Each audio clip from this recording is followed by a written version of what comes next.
हरे कृष्ण। हरे कृष्णा। सभी लोग बैठ जाइए। हरे कृष्णा। मैं ज्यादा देर नहीं बोलूंगा, आधा घंटा बोलूंगा, लेकिन आप लोग ध्यान से सुनिएगा। सभी लोग बैठ जाइए शांति से। सभी लोग मेरे साथ साथ हाथ जोड़िए और प्रार्थना करिए। ओम अज्ञानतिमिरान्धस्य ज्ञानाञ्जनशलाकया चक्षुरुन्मीलितं येन तस्मै श्री गुरवे नमः। नमः ओम विष्णुपादाय कृष्ण पृष्ठाय भूतले श्रीमते भक्ति वेदांत स्वामी इति नामिने। नमस्ते सारस्वते देवे गौरवाणी प्रचारिणे निर्विशेष शून्यवादी पाश्चात्य देशतारिणे। जय श्री कृष्ण चैतन्य प्रभु नित्यानंद श्री अद्वैता गदाधर श्रीवासादि गौर भक्त वृंद। हरे कृष्णा कृष्ण कृष्ण हरे हरे हरे राम राम राम हरे हरे। हरे कृष्णा। हम सभी का परम सौभाग्य है कि आज हम आप सभी के बीच में कुछ देर कृष्ण कथा करेंगे। आप में से सभी लोग इस्कॉन मंदिर तो गए ही होंगे, ऐसा तो कोई भी नहीं होगा जो इस्कॉन नहीं गया। और प्रभु जी ने संक्षिप्त में आपको इस्कॉन की गतिविधियों के विषय में भी अवगत कराया। प्रभु जी ने बताया कि किस प्रकार से अंतर्राष्ट्रीय कृष्ण भावनामृत संघ इस्कॉन की स्थापना श्रील प्रभुपाद जी ने अमेरिका जाके करी, क्योंकि प्रभुपाद जी के गुरु ने उनको आदेश दिया था कि आप अंग्रेजी भाषा में कृष्ण भक्ति का प्रचार प्रसार करिए। प्रभुपाद के पास दो ऑप्शंस थे, यूरोप जा सकते थे, नहीं तो अमेरिका जा सकते थे। लेकिन प्रभुपाद ने समझा कि यूरोप का क्रेज घट गया है और अमेरिका का क्रेज बढ़ गया है, तो प्रभुपाद ने विचार किया कि अमेरिका जाना ज्यादा अच्छा रहेगा। और जब अमेरिकी लोग कृष्ण भक्ति का अनुशीलन करेंगे तो पूरा विश्व उनको फॉलो करेगा। यद यद आचरति श्रेष्ठ तत्तद एवेतरो जनः। जैसे श्रेष्ठ लोग आचरण करते हैं, सामान्य लोग उनका अनुसरण करते हैं। और जैसे कि प्रभु जी ने बताया कि अमेरिका पहुंच करके वहां पर भी उनकी सहायता एक मारवाड़ी ने करी। और जब प्रभुपाद जी ने अपना मूवमेंट शुरू किया तो बहुत सारे युवा आकर के प्रभुपाद जी से जुड़े, और किस प्रकार से ये कृष्ण भक्ति का आंदोलन पूरे विश्व में फैल गया। प्रभु जी ने यह भी बताया कि किस प्रकार से अनेक भाषाओं में भगवत गीता की वाणी का प्रचार प्रसार हो रहा है। लगभग 50 करोड़ से ऊपर भगवत गीता का वितरण किया जा चुका है। प्रभु जी ने बताया हमारे इस्कॉन भुवनेश्वर की गतिविधियों के विषय में, जैसे किस प्रकार हम लोग गांव गांव में जाकर के लोगों को भगवत गीता का ज्ञान प्रदान करते हैं। किस प्रकार से हमारे इस्कॉन यूथ फोरम के माध्यम से लाइब्रेरी चलाई जा रही है, जिसमें लगभग 1000 से अधिक छात्र पढ़ते हैं। पूरे ऑल ओवर उड़ीसा से स्टूडेंट्स आते हैं। प्रभु जी ने यह भी बताया किस प्रकार से हमारी गौशाला है, जहां पे लगभग 150 से अधिक गाय है, जिनका दूध कृष्ण बलराम की सेवा में लगता है। और कितने सुंदर तरीके से गौ माता की सेवा होती है, ताकि समाज के लिए एक सभ्य समाज के लिए ये महत्वपूर्ण है कि वे भगवान कृष्ण है गोपाल, गौ माता के पालक, लेकिन आज का समाज किस प्रकार से गौ माता की सेवा करना भूल गया है, उनको शिक्षित करने के लिए, उनके सामने एक आदर्श उदाहरण स्थापित करने के लिए इस्कॉन ये कार्यक्रम करता है। हरे कृष्ण। थोड़ा इस प्रकार से प्रभु जी ने संक्षिप्त में आपको इस्कॉन की गतिविधियों से अवगत कराया और साथ ही साथ इस जन्माष्टमी पे आप सभी को आने के लिए इनविटेशन दिया। हम इस्कॉन परिवार की तरफ से आपसे आग्रह करते हैं, आप सभी लोग एक साथ, मैंने सर से बात करी, आपके प्रेसिडेंट सर से भी बात करी कि एक साथ सभी लोग, आप लोग जन्माष्टमी के दिन एक टाइम स्लॉट फिक्स कर लीजिए, सब लोग एक साथ आइए। इसी प्रकार का कार्यक्रम आपके लिए जन्माष्टमी के दिन हम वहां पे भी करेंगे। और प्रभु जी ने यह भी बताया किस प्रकार से हम लोग इस बार पहली बार जन सामान्य के लिए कलश अभिषेक की व्यवस्था भी कर रहे हैं, ताकि सभी लोग अपने हाथों से भगवान का अभिषेक कर सकें। तो इस प्रकार से प्रभु जी ने आपको संक्षिप्त में इस्कॉन की गतिविधियों से अवगत कराया। अब मैं कुछ आध्यात्मिक विषय वस्तु के ऊपर चर्चा करूंगा जिसके लिए आप सभी यहां पर एकत्रित हुए हैं।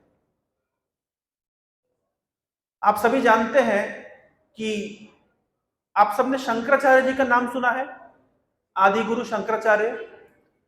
आदि गुरु शंकराचार्य का क्या कंट्रीब्यूशन है? अगर सरल शब्दों में कहा जाए तो हमारे भारत के इतिहास को आप देखेंगे तो एक ऐसा समय आया था जब भारत से वैदिक परंपराएं विलुप्त हो गई थी, लोग नास्तिक बन गए थे। उस समय ऐसा पद्म पुराण में लिखा गया है, भगवान विष्णु भगवान शिव से आग्रह करते हैं कि आप इस पृथ्वी लोक पर जाइए और जो लोग वेद मार्ग को भूल चुके हैं, वैदिक परंपराओं को भूल चुके हैं और नास्तिक बन गए हैं, आप उनके बीच में इस वैदिक ज्ञान को पुनः प्रदान करिए। तब भगवान विष्णु के आदेश का पालन करते हुए भगवान शिव इस संसार में शंकराचार्य, आदि गुरु शंकराचार्य के रूप में अवतरित होते हैं।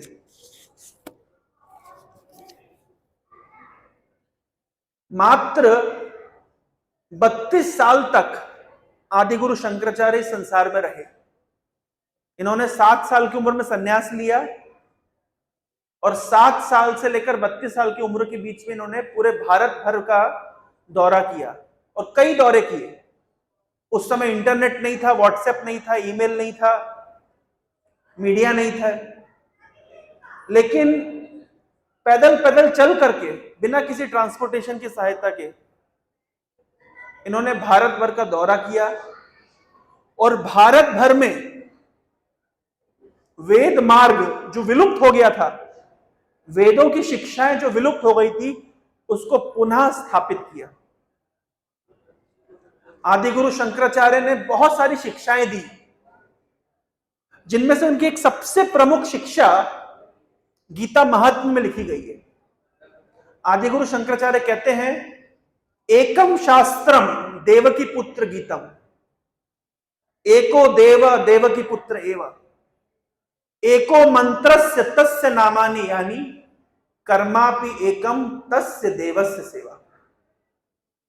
शंकराचार्य जी ने बहुत सारी शिक्षाएं दी, लेकिन सारी शिक्षाओं का सार उन्होंने इस श्लोक में दे दिया। और क्या श्लोक है? शंकराचार्य जी का मत है, एकम शास्त्रम देवकी पुत्र गीतम। बहुत शास्त्रों की आवश्यकता नहीं है। अगर किसी के पास देवकी पुत्र का गीत, कौन सा गीत है देवकी पुत्र का? भगवत गीता। यद्यपि संसार में हजारों लाखों शास्त्र हैं, लेकिन शंकराचार्य जी का मत है कि अगर एक शास्त्र हर व्यक्ति के पास है, कौन सा शास्त्र? देवकी पुत्र गीतम, भगवान कृष्ण की वाणी। अगर यह शास्त्र सबके पास है तो उसे अन्य किसी शास्त्र की आवश्यकता नहीं। एकम शास्त्रम देवकी पुत्र गीतम। और शंकराचार्य कह रहे हैं एको देव देवकी पुत्र एवा, और एक ही भगवान है। कौन? देवकी पुत्र। आप सभी लोग मारवाड़ी हैं, आप सब बर्बरिक की कथा तो जानते ही है महाभारत से। बर्बरिक की कथा का कंक्लूजन क्या है? बर्बरिक ने देखा कि महाभारत युद्ध हुआ, पांडव पक्ष ने कौरव पक्ष को हराया, एक योद्धा ने दूसरे योद्धा को मारा, और आपस में ही पांडव लोग एक दूसरे से चर्चा करने लगे कि कौन महान योद्धा है। युधिष्ठिर बोलते मैं महान योद्धा हूं, अर्जुन बोलते मैं महान योद्धा हूं, भीम बोलते मैं महान योद्धा हूं, मैंने अधिक लोगों को परास्त किया, मैंने अधिक लोगों को वध किया। लेकिन बर्बरिक ने क्या देखा?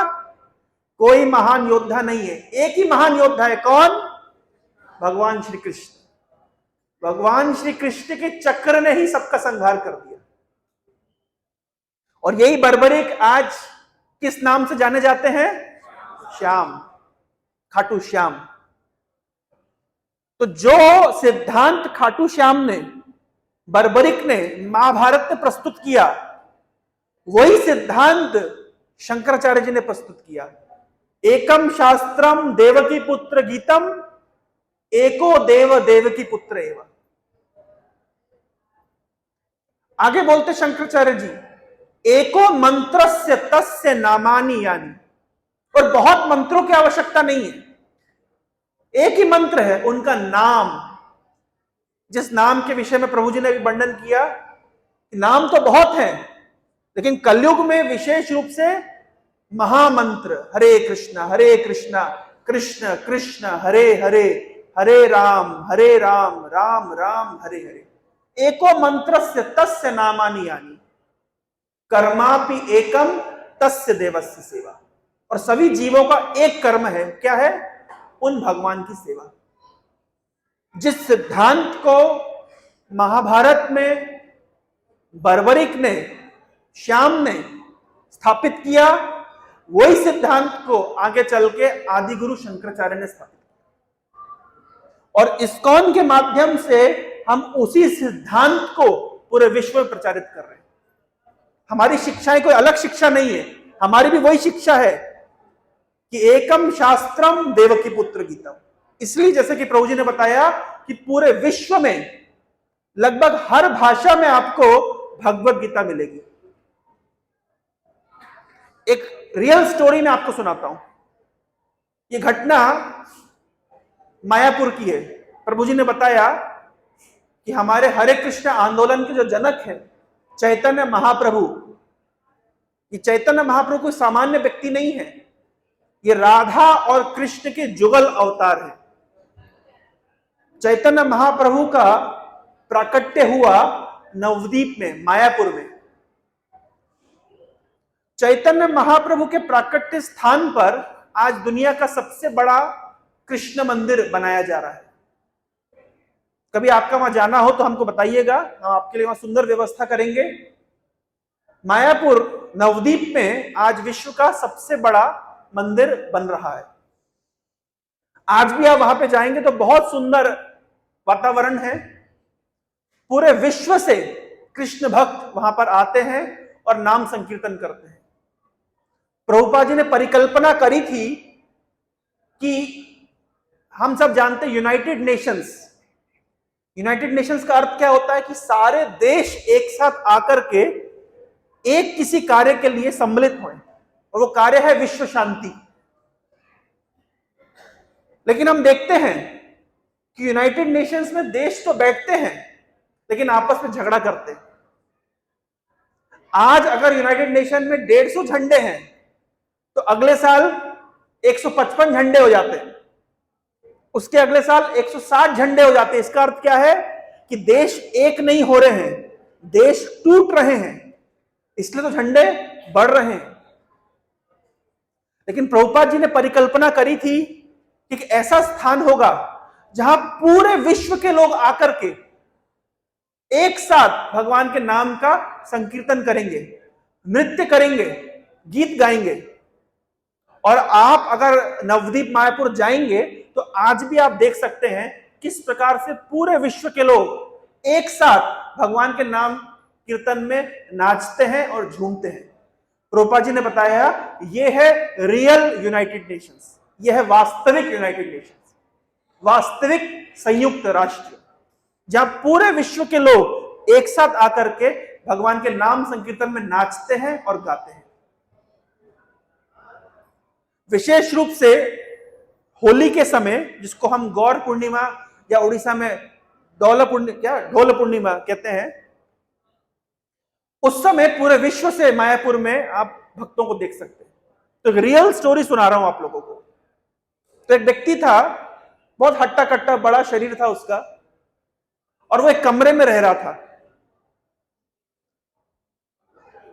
और जिस कमरे में वो रह रहा था, उसी रात को उसी कमरे में एक दूसरा भक्त पहुंचता है। क्योंकि फेस्टिवल का समय है तो एक रूम में कई लोग शेयरिंग करते हैं। तो जब ये दूसरा भक्त पहुंचा, जो कि एक भारतीय भक्त था, और पहले से इस कमरे में जो रह रहे थे वो एक अमेरिकी भक्त थे, जिनका बहुत हट्टा कट्टा बड़ा शरीर था। और क्योंकि कमरे में कुछ मच्छर थे, तो ये भारत में अगर मच्छर होता तो क्या करते हैं, हम ऑल आउट लगा लेते हैं, मॉस्किटो कॉइल जला देते हैं। तो इस भक्त ने मॉस्किटो कॉइल जलाने लगा। जब मॉस्किटो कॉइल जलाने लगा, तब ये अमेरिकी भक्त कहता है कि प्रभु जी, आप मॉस्किटो कॉइल मत जलाइए, आप मच्छरदानी लगा लीजिए। अगर आप मॉस्किटो कॉइल जलाएंगे तो मच्छरों को सफोकेशन होगा। क्या बोल रहे हैं? मच्छरों को सफोकेशन होगा। तो ये जो भारतीय भक्त था, इसका दिमाग काम नहीं किया। अरे भाई, आपको सफोकेशन होगा समझ आता है, पर आप अपनी विनम्रता में क्या कह रहे हैं? मच्छरों को सफोकेशन होगा। तो इस भक्त ने उस दिन तो रात हो गई, समय हो गया, अभी तो बातचीत का समय नहीं है। सुबह जब ब्रेकफास्ट के समय दोनों साथ में बैठे थे, इस भारतीय भक्त ने अमेरिकी भक्त से पूछा, बोले प्रभु जी, आप कह रहे थे कि मच्छरों को सफोकेशन होगा, मैं तो पहली बार आपसे सुन रहा हूं। कभी किसी ने मच्छरों को सफोकेशन होगा करके कभी नहीं सोचा होगा। आप अपने विषय में बताइए, आप इस कृष्ण भक्ति के मार्ग में कैसे आए, आपका बैकग्राउंड क्या है, आप क्या करते हैं, और कैसे आप यहां तक पहुंचे। तो जो अमेरिकी भक्त था, हट्टा कट्टा बड़ा शरीर वाला, इसने बताया कि देखिए प्रभु जी, मैं अमेरिकन आर्मी में एक बहुत बड़ी पोजीशन पे था, और मैं इराक में पोस्टेड था। आप सब जानते हैं कि कुछ समय के लिए अमेरिकन आर्मी को इराक में पोस्टेड किया गया था। और मैं इतना क्रूर था कि जब हमको सरकार ने खुली छूट देके रखी थी, आप किसी भी गांव में घुसिए, किसी भी घर में घुस जाइए, आप किसी को भी मार सकते हैं। आप सब जानते हैं जब युद्ध होता है तो युद्ध के पश्चात ऐसे सोल्जर्स को खुली छूट दे दी जाती है, जो करना है, डकैती डालना डकैती डालो, मारना है मारो, रेप करना है रेप करो। हर युद्ध के बाद में यह होता है, हर देश में हम देखते हैं। तो बताया कि प्रभु जी, मैं अमेरिकन आर्मी में था और हमें सरकार ने खुली छूट देके रखी थी कि आप कहीं पे भी जाइए, किसी को भी मारिए।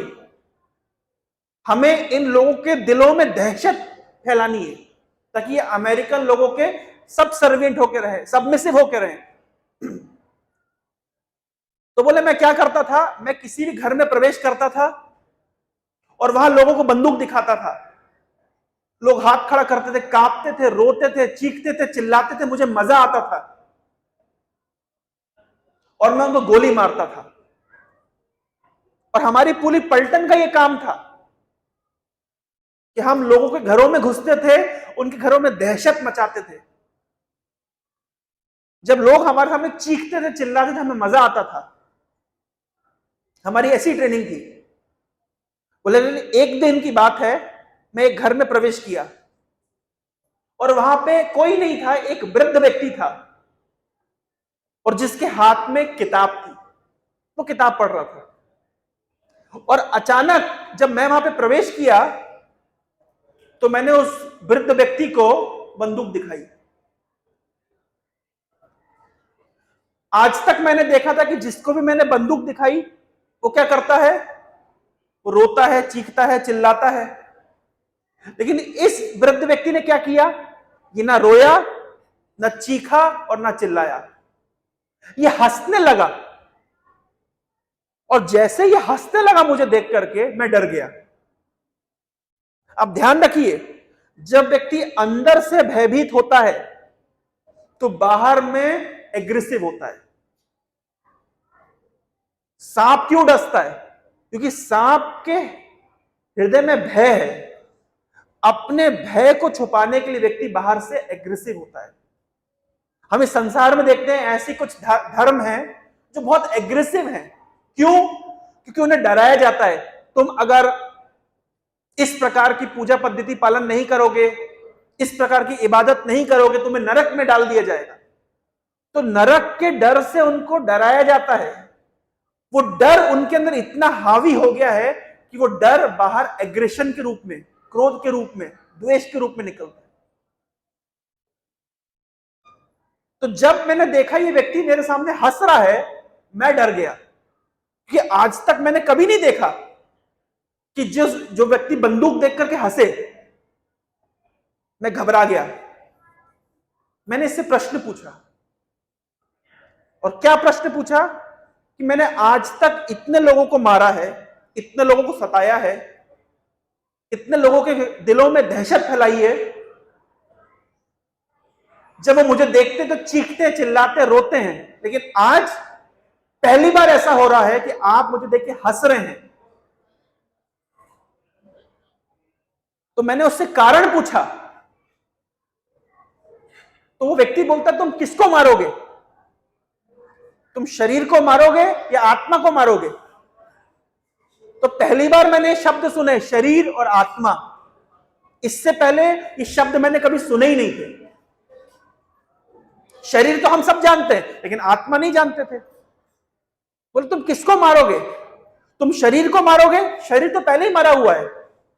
शरीर जिन वस्तुओं से बना है उन वस्तुओं में जीवन नहीं है। और अगर तुम आत्मा को मारोगे तो आत्मा मरती नहीं है। तो जब उस व्यक्ति ने यह बात बोली, मैंने उससे और जिज्ञासा करी, तुम क्या बोल रहे हो? ये किस प्रकार की बात है? मैंने अपने पूरे जीवन में इस प्रकार की बात नहीं सुनी। तब ये वृद्ध व्यक्ति जो किताब पढ़ रहा था, वो किताब कौन सी थी? भगवत गीता। एक ईरान के दूर दराज के गांव में एक व्यक्ति के पास प्रभुपाद जी की भगवत गीता पहुंच गई थी, और उस भगवत गीता का प्रभाव देखिए कि व्यक्ति अभय हो गया। सभी प्रकार के डर से ये ऊपर उठ गया। मैंने उससे वो किताब ली और मैंने कहा, क्या मैं इस किताब को पढ़ सकता हूं? उस वृद्ध व्यक्ति ने वो किताब मुझे दे दी। मैं इमीडिएटली अपने कैंप में गया, और जितने महीने, अगले 3-4 महीने में ईरान में था, मैंने उस किताब को पढ़ा। अमेरिका वापस लौट करके मैंने खोजा कि इस्कॉन का केंद्र कहां पर है। मैं इस्कॉन के केंद्र में गया, वहां पे मैंने भक्तों का संग किया, उनसे मैंने माला ली, माला के ऊपर भगवान के नाम का जप करना सीखा, और मेरे जीवन में भी उस प्रकार का परिवर्तन हुआ जिस प्रकार का परिवर्तन वाल्मीकि के जीवन में हुआ था। वाल्मीकि की कथा हम सब जानते हैं कि डाकू रत्नाकर राम राम नहीं बोल सकता था तो मरा मरा बोलता था, लेकिन भगवान के नाम का इतना प्रभाव हुआ कि डाकू रत्नाकर भी वाल्मीकि बन गया। ऐसे शास्त्रों में कथा आती है कि मृगारी नाम का व्यक्ति था जो पशुओं को आधा मरा छोड़ देता था, लेकिन नारद मुनि की कृपा से उसको आध्यात्मिक ज्ञान मिला। एक बार की बात है कि नारद मुनि ने देखा कि ये पशुओं को आधा मार के छोड़ देता है, तो नारद मुनि ने मृगारी को कहा, अरे मृगारी, मारना है तो पूरा मारो। आधा मार्ग तो कितना तड़पता है। जब नारद मुनि ने मृगारी को आध्यात्मिक ज्ञान दिया, मृगारी के जीवन में परिवर्तन आया। कुछ समय के बाद जब नारद मुनि मृगारी से मिलने पहुंचे तो मृगारी ने अपना गमछा निकाल करके झाड़ू करने लगा ताकि नारद मुनि को प्रणाम कर सके। नारद मुनि ने पूछा, भाई क्या कर रहे हो? बोले, नारद मुनि यहां बहुत चींटियां हैं, आपको प्रणाम करूंगा चींटियां मर जाएंगी, इसलिए अपना गमछा निकाल करके मैं झाड़ रहा हूं ताकि चींटियां ना मरे। ये वही मृगारी है जो पहले पशुओं को आधा मार के छोड़ देता था, आज वो चींटियों को भी नहीं मारना चाह रहा। तो इस अमेरिकी भक्त ने बताया कि जिस प्रकार वाल्मीकि के जीवन में अंतर आया, जिस प्रकार से मृगारी के जीवन में अंतर आया, प्रभुपाद जी की पुस्तकों से, भगवान के नाम से उस मेरे जीवन में भी अंतर आया। जो व्यक्ति मनुष्यों को मारने में कतराता नहीं था, वो आज सोच रहा है कि मच्छर को भी सफोकेशन ना हो। तो हम देख सकते हैं कि भगवत भक्ति का मार्ग कितना शक्तिशाली है कि कठोर पत्थर हृदय को भी परिवर्तित कर सकता है। और यही बात शंकराचार्य ने कही कि एकम शास्त्रम देवकी पुत्र गीतम, कि देवकी पुत्र गीत इतना शक्तिशाली है कि किसी के भी हृदय को बदल के रख सकता है। एको मंत्र से तस्य नामानि यानी, ये मंत्र इतना शक्तिशाली है कि मृगारी, वाल्मीकि, डाकू रत्नाकर और इस अमेरिकी भक्त जैसे व्यक्ति के हृदय को भी बदल के रख सकता है। तो कितना शक्तिशाली प्रोसेस है। तो जो शंकराचार्य ने आज से 2000 साल, 2500 साल पहले दिया, वही इस्कॉन के माध्यम से हम पूरे विश्व में प्रचारित कर रहे हैं। इसलिए मेरा आप सभी से अनुरोध है, आप इस अध्यात्म, हम सबका जन्म भारत में हुआ है, भारत के लोगों का ये सौभाग्य है कि हमारे लिए भगवान का नाम कुछ नया नहीं है। भगवान की लीला, भगवान की कथा, भगवद गीता की शिक्षाएं हमारे लिए नई नहीं है, लेकिन फिर भी हमको चाहिए कि इस नॉलेज को, इस ज्ञान को हम सिस्टमेटिकली लें। इस्कॉन के माध्यम से इस ज्ञान को हम सिस्टमेटिकली प्रचारित करते हैं। हमारी कक्षाओं में यही बात, यही ज्ञान जो भगवद गीता में हजारों सालों से लिखा गया है, बहुत सिस्टमेटिक तरीके से, प्रेजेंटेशन के माध्यम से, ऑडियो विजुअल तरीके से, अनेक नई टेक्नोलॉजी लगा करके हम देते हैं ताकि हर व्यक्ति लॉजिकली और साइंटिफिकली इस नॉलेज को समझ सके। और इसलिए आप देखिए, इस्कॉन में आज लगभग हर आईआईटी में हमारे कार्यक्रम हो रहे हैं, हर एनआईटी में हमारे कार्यक्रम हो रहे हैं, हर मेडिकल कॉलेज में हमारे कार्यक्रम हो रहे हैं। क्यों? आज के बुद्धिमान युवा हमसे जुड़ रहे हैं क्योंकि हम इस नॉलेज को लॉजिकली और सिस्टमेटिकली प्रोपोगेट करते हैं। इसलिए हम सभी का आपसे अनुरोध है, आप इस्कॉन से जुड़िए और इस भगवद गीता के ज्ञान को सिस्टमेटिक रूप से समझने का प्रयास करिए। हमारे पास बहुत सारे कोर्सेज हैं जिसके माध्यम से आप इस आध्यात्मिक ज्ञान के गूढ़ रहस्यों को समझ सकते हैं। बहुत ही सरल भाषा में, बहुत ही सरल तरीके से आपके सामने इस ज्ञान को प्रस्तुत किया जाएगा। प्रश्न उत्तर के माध्यम से, जिज्ञासाओं के माध्यम से आप प्रश्न पूछेंगे, हम उत्तर देंगे और आपके जितने कॉन्सेप्ट्स हैं उसको हम क्लियर करेंगे। तो हमारी नियमित कक्षाएं होती है प्रत्येक रविवार को शाम को 7 बजे से हिंदी भाषा में, और जो उड़िया में करना चाहते हैं उनके लिए दिन के समय। हम आप सभी का हार्दिक स्वागत करते हैं इन सत्रों में। हरे कृष्ण। अगर किसी के मन में कोई जिज्ञासा हो, कोई प्रश्न हो, तो हम 2 मिनट प्रश्न या जिज्ञासा ले सकते हैं। जी,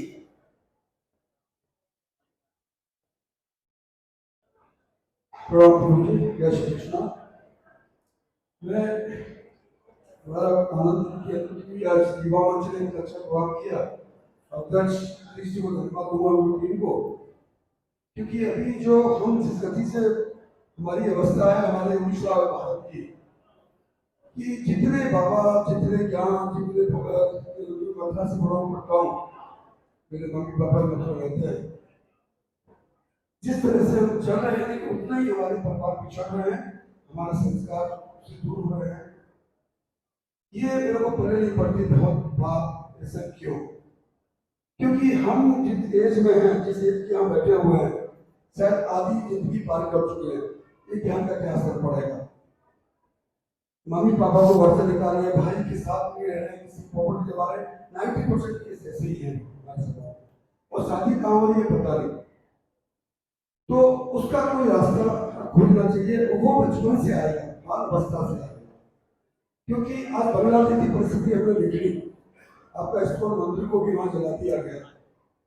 तो ये भारत में दिखाई नहीं दे रहा, अंधे हो गए हैं हम लोग, बहुत जोर से हो रहा है। पश्चिम बंगाल में 8,000 गाँव से हिंदू गायब हो चुके हैं।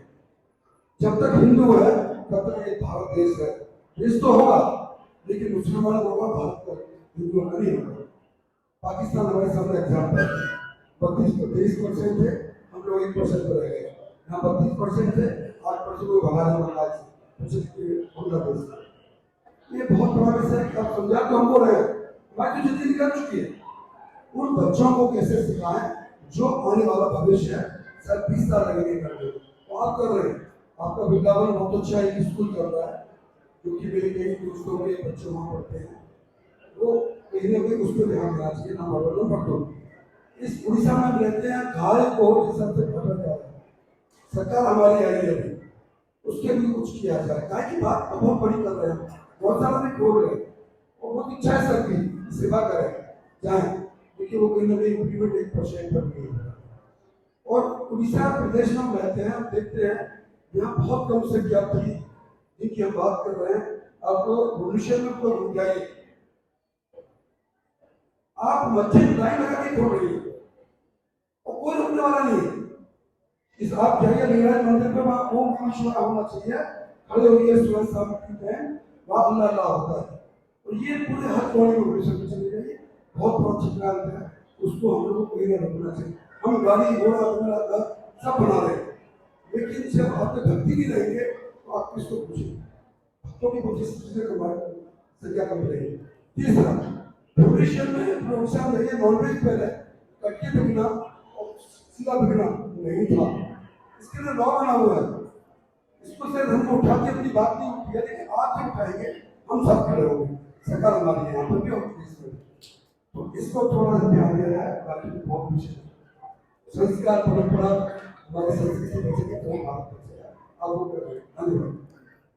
तो बहुत अच्छी बात बोली है खंडेलवाल जी ने कि हमारी संस्कृति को बचाना कितना आवश्यक है। आज मैं एक स्टेटस पे देख रहा था, एक छोटा सा बच्चा सुभाष चंद्र बोस जैसा बना हुआ था, तो मन में तुरंत विचार आया कि बच्चा अभी फैंसी ड्रेस में सुभाष चंद्र बोस बना है, ये रियल में बनने जाएगा तो माता पिता रोक लेंगे।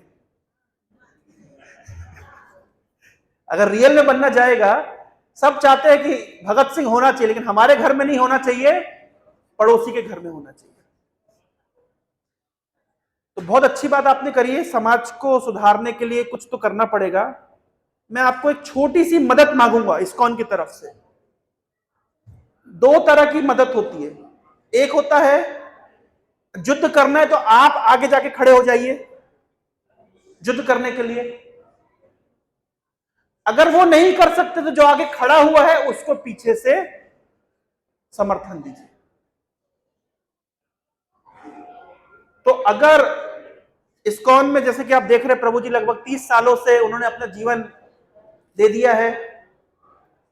हमारे साथ जितने भक्त बैठे हैं, लगभग 10 साल 15 साल 20 सालों से वो इस्कॉन में उन्होंने जीवन योगदान दिया है। और वे क्या कर रहे हैं, वे आगे फोर फ्रंट में रह करके गांव गांव में जाकर के कन्वर्जन को रोकने का प्रयास कर रहे हैं। जैसा कि आपने गौ माता के विषय में कहा, जब कोविड का समय आया था उस समय हमारे मंदिरों की जो आर्थिक स्थिति है कितनी गंभीर थी, लेकिन उस समय भी भक्तों ने गौ माता की सेवा रोकने नहीं दी। इसी प्रकार से जब हम भगवत गीता का प्रचार प्रसार करने जाते हैं तो एक भगवत गीता की कॉस्ट पड़ती है 200-250 रुपए। हजारों गीताओं को हम प्रचारित करते हैं। तो या तो फोर फ्रंट में लड़ा जाए समाज को सुधारने के लिए, धर्म को बचाने के लिए। अगर वो नहीं कर सकते तो आपकी जिम्मेदारी है बैक एंड में हमको सपोर्ट दें। आप हमको सपोर्ट देंगे और हम आपके सपोर्ट को, आपके सपोर्ट से आगे धर्म की रक्षा करने के लिए अपने जीवन का बलिदान देंगे। दूसरे धर्मों में जैसे मुसलमान धर्म में, ईसाई में एक ज़कात का कॉन्सेप्ट होता है। हर व्यक्ति अपनी इनकम का 10%, 15%, 20% धर्म के लिए खर्च करता है।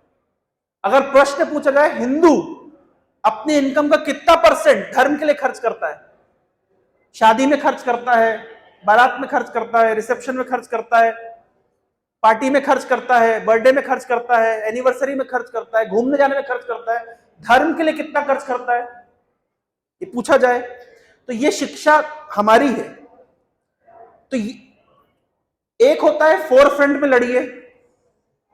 आपको पता है गुरु गोविंद सिंह जी, उन्होंने किस प्रकार से धर्म का प्रचार करते थे, धर्म की रक्षा करते थे।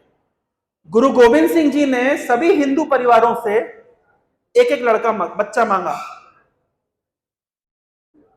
कि सभी गृहस्थों को चाहिए कि अपने परिवार से एक बच्चा दे दे धर्म की रक्षा के लिए। तब जाकर के उन्होंने खालसा पंथ की स्थापना करी। ये खालसा सेना वो सेना थी जो मुगलों से लड़ती थी धर्म की रक्षा के लिए। ये कैसे बनी थी? ये हिंदू परिवारों ने अपने बच्चों को दिया था जो खालसा पंथ, जो सैनिक बने, जिन्होंने ट्रेनिंग ली, और उन्होंने धर्म कन्वर्जन को रोकने के लिए, विधर्मियों के आक्रमण को रोकने के लिए अपने जीवन का बलिदान दिया।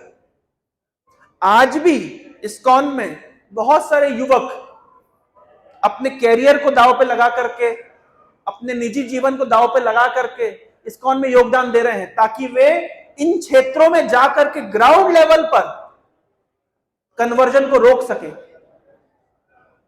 उड़ीसा में हम जानते हैं कोरापुट, फुलवानी, बोध ऐसे स्थानों पे जहां पे कन्वर्जन तेजी से चल रहा है।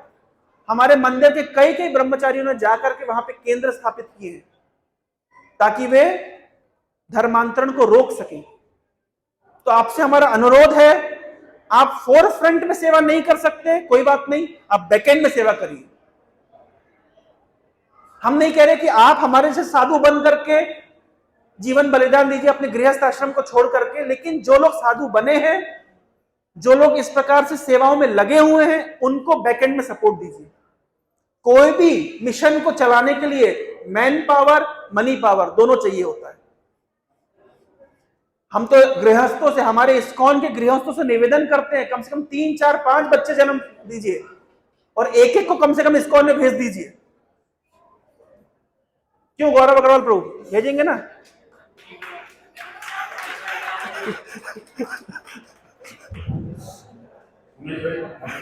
हरे कृष्ण। धन्यवाद गुरु जी। मैं ये बोलना चाहिए एक बात, ये भामाशाह हमारी समाज में पैदा हुए हैं, तो भामाशाह बोलते हैं हमारा समाज हमेशा खड़ा है, जहाँ ना पहुंचे एक बैलगाड़ी वहाँ मिलेगा मारवाड़ी, धर्मशाला मिलेगा, मंदिर मिलेगा, पूरे देश में हम मारवाड़ी समाज कहीं पीछे नहीं है। ये भी पक्का है, ये देश को यदि कोई बदलेगा, कोई साधु बदलेगा आपके देश, ना कोई नेता बदल सकता है, ना राजनेता बदल सकता है, ना कोई व्यापारी बदल सकता है। हम लोग हमेशा पीछे हैं। मैं आरएसएस से बिलोंग करता हूँ, 4 महीने आरएसएस से मैं मेरी शाखा हुआ। आप एक संगठन नहीं बनाइए जो इस्कॉन है, आरएसएस है, जो मिलकर के कुछ इसमें आगे सोचे, क्योंकि अभी हम लोग कर रहे हैं। हम लोग बहुत सारे स्थानों पर आरएसएस के साथ मिल करके, अभी कुछ ही दिन पहले आरएसएस दिल्ली से हमारे पास आए थे कार्यकर्ता, स्वयं सेवक, उनके साथ मिल करके हम लोग एक स्वयं सर्वधर्म सभा करेंगे और इस प्रकार के कार्यक्रम जहां पे मंथन करके निकाला जा सके कि हम किस प्रकार से हिंदू धर्म की रक्षार्थ हेतु कार्यक्रम कर सकते हैं। इसमें हमें आपके सहयोग की आवश्यकता है। मैं कुछ बता देता हूँ, मैं व्यापार के साथ साथ समाज सेवा राजनीति भी करता हूँ। मैं सबको बोलता हूँ कि सब सेवा बंद कर दीजिए, एक ही सेवा करते हैं, कल से हिंदू लोग बचे और का संस्कार बचे। मेरे चाचा बेटे हैं, चाचा लोग 10 है, हुआ मेरे पापा, मैं 5 हूँ, मेरे 2 हैं, आने वाले एक भी नहीं हो रहे, एक पुस्तक से पढ़ा, किसको मांगेंगे आप? है कहाँ? ये जो इंदिरा गांधी ने घुसा दिया, हम तो हमारे जो ऐसा माइंड सेट कर दिया है, हिंदू तो बच्चे ना करें, तो मुसलमान नहीं करें, इतना नहीं करें, इसको कैसे चेंज करेंगे माइंड सेट को? ये गुरु का आपको बहुत बहुत धन्यवाद। यहाँ चीजें पूरा समाज आपके साथ खड़ा हुआ है, मैं आपसे पर्सनली मिलूंगा, मेरे हेमंत भाई पत्रकार है, सरकार और लता के ये दिल्ली जाकर बैठे हुए हमारे साथ, ये मेरे को अभी बोल रहे थे, दूसरा मिलके चलेंगे, थैंक यू, धन्यवाद। हरे बहुत बहुत बहुत बहुत धन्यवाद उमेश भाई। अगर किसी भाई का कोई प्रश्न हो तो संक्षिप्त में बहुत अति शीघ्र।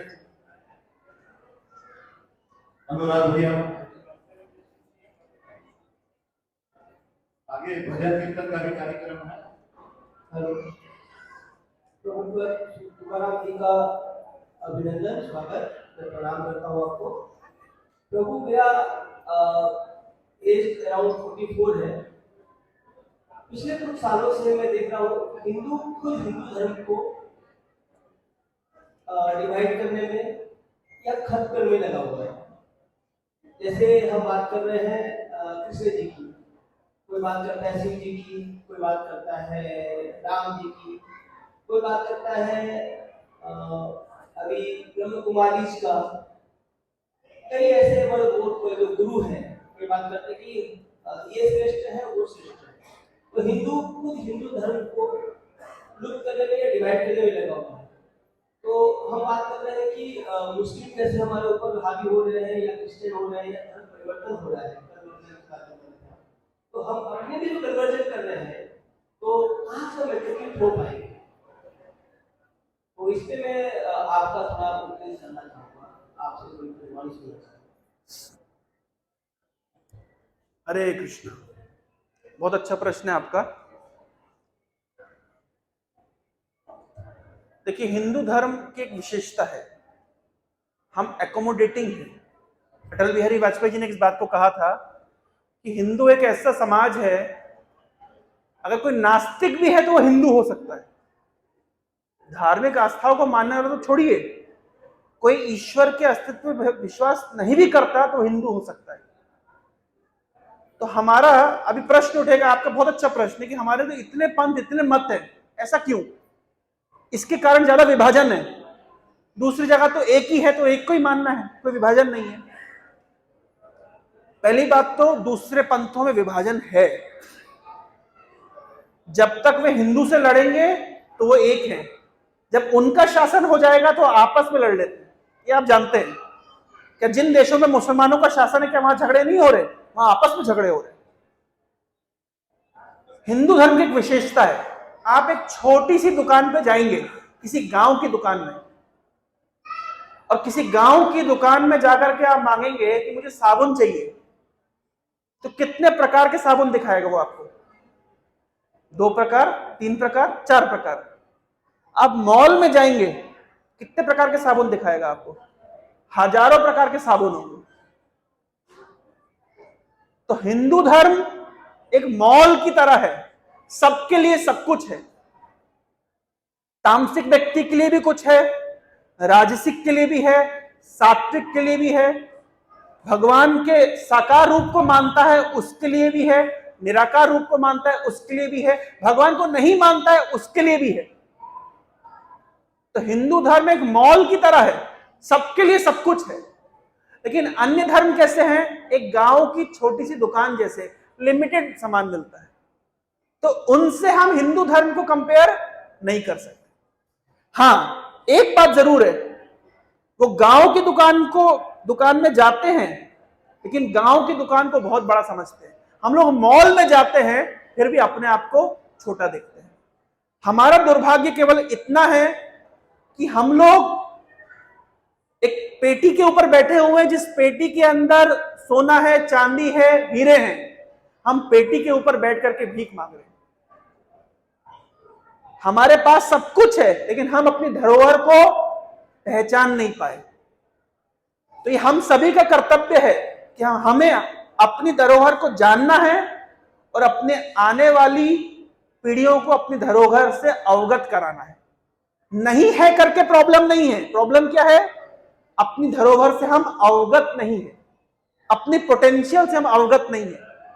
प्रभुपाद जी जब अमेरिका जा रहे थे, किसी ने प्रभुपाद जी को कहा, स्वामी जी अमेरिका में धोती कुर्ता नहीं पहनते, अमेरिका में आपको कोट पहनना पड़ेगा, जीन्स पहनना पड़ेगा, टाई लगाना पड़ेगा, नहीं तो लोग आपकी बात को सुनेंगे नहीं।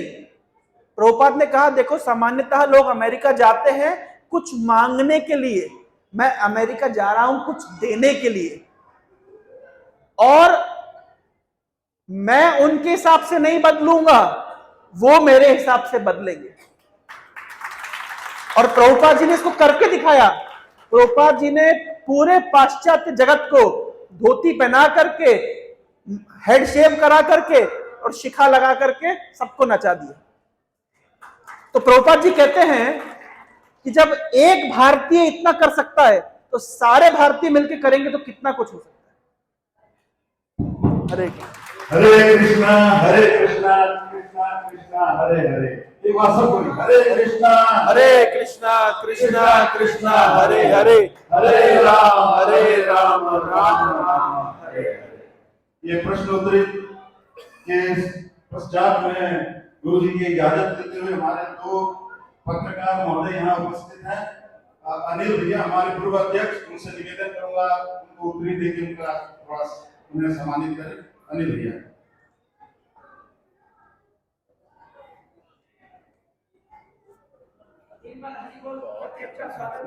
हरि बोल, हरि बोल, हरि बोल, हरि बोल।